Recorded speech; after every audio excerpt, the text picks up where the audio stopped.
The multi-day funeral of the slain supreme leader of Iran, the Ayatollah Ali Khamenei, continued today with his coffin traveling to Najaf, Iraq.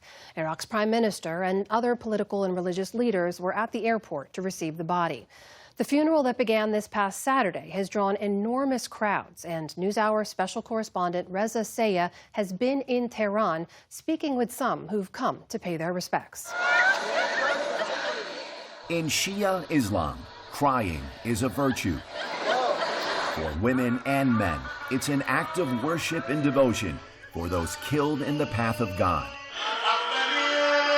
In the capital, Tehran, millions of Iranians expressed that devotion in the funeral ceremony for the late supreme leader, Ayatollah Ali Khamenei. Samira Afshari traveled 8 hours alone by bus to be here. She credits her success as a neurologist to Khamenei. In this country, as a woman, I had free education. I had free room and board. I became a doctor. It was this country that got me here. And it was because of this dear and martyred leader who passionately wanted progress for this country. To Afshari, Khamenei was a father figure. To Washington, he was enemy number one. The oppressive leader of a terrorist state that aspires to have nuclear bombs. On the morning of February 28th, in a joint operation with U.S. forces, Israeli jet fighters bombed Mr. Khamenei's home office compound, killing him and 4 of his family members, and started a war with Iran. 4 months later, authorities here called his funeral the biggest public event in modern Iranian history. The crowds here are just astonishing. People as far as the eye can see, and they keep coming. Opponents, critics, enemies of the supreme leader long claimed that he didn't have widespread support, that his opponents outnumbered his supporters, and the opponents wanted freedom and he wouldn't give it to them. They claimed that if the supreme leader was toppled, Iranians would pour out into the streets, take their freedom, and celebrate. Obviously, that scenario never happened. And many here will point to this crowd, point to this gathering to tell those critics that they were wrong, that they underestimated the strength and the resilience of the Islamic Republic, that they underestimated the support the supreme leader had. So you don't view him as your supreme? Not at all. Mariam, a single mother in Tehran, is one of those critics. She asked us not to show her face on camera. She blames Khamenei for the deadly crackdown on anti-government protests in January and Iran's struggling economy. During Khamenei's funeral, Mariam stayed home. You didn't go? No, of course. And what is the reason that you didn't go? I personally hold him responsible for whatever has happened to our country. It was all his decision-making, wrong decision-making, his ideology. Yeah.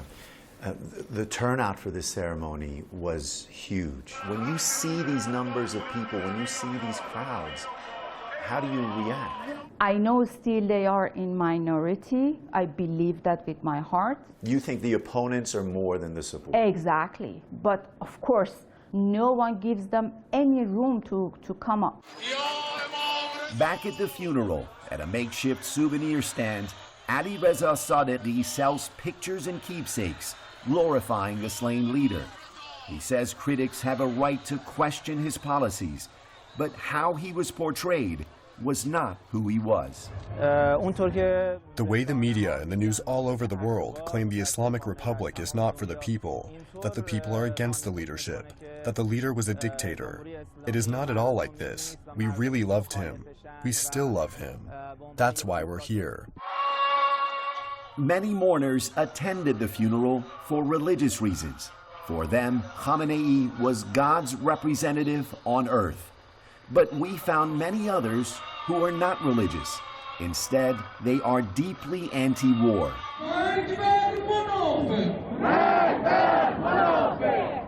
They view Khamenei as a man who stood up to the world's imperialist bullies. You're right, I'm not religious. This is a political statement on my part. Shada Rigi left her PhD studies in industrial design in Sweden and came back to Iran to pay her respects to Khamenei. He was a soldier of the resistance to me, and I understand the resistance as a phenomenon that spans the global south. And I understand that there are many countries in Latin America and in Africa who are inspired by the way that Iran has stood up to these world powers. Navid Rahman grew up in suburban Chicago and got his PhD in Middle East Studies in New York's Columbia University.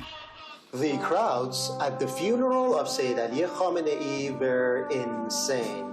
Last year, he moved back to Iran and started an anti-imperialist Instagram page. You view the late Supreme Leader as a revolutionary. The country you spent a lot of time growing up in, the United States, views him as a danger to America. When it comes to the general demonization of U.S. as adversaries, so much of it is just polemical and propaganda. And because the U.S. does not tolerate countries that are politically and economically independent, it will create propaganda in order to delegitimize them. And that is why the phrase Iranian regime is so popular, because that's kind of a dog whistle to everybody around you that this is an illegitimate regime that we have to fight and destroy. Sara Larijani moved back to Iran after 14 years in Germany, where she got her PhD in historical geography. Today, she's a member of We Defend Iran, a group of current and former expats here to honor Khamenei.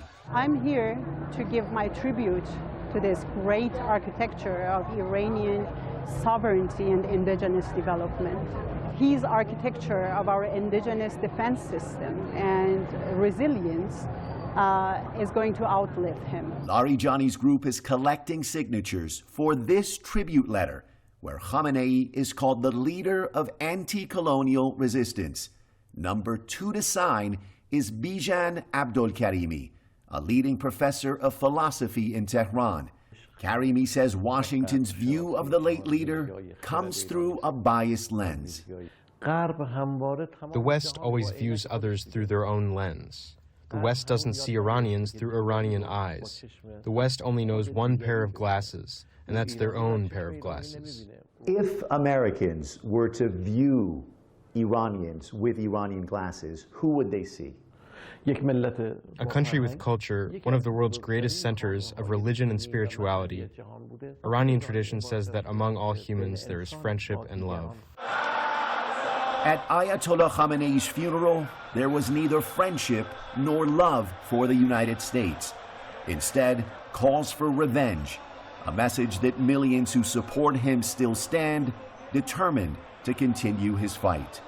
For the PBS News Hour, I'm Reza Sayah in Tehran.